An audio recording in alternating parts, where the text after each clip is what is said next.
Yo, yo, yo! Good morning, good afternoon, or good evening, ladies and gentlemen.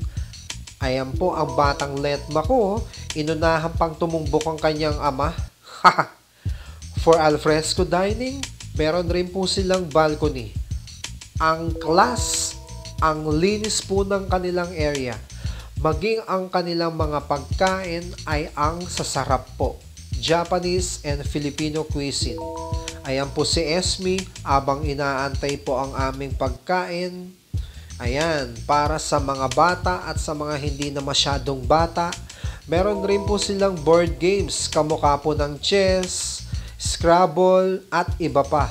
Kaya ang mga ibang kasama nating bata at sa mga hindi na masyadong bata, hindi po mabuburyo dito.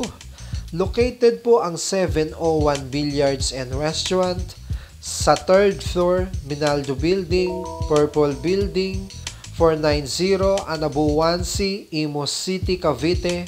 Open po siya Tuesdays to Sundays, 4 p.m. to 12 midnight.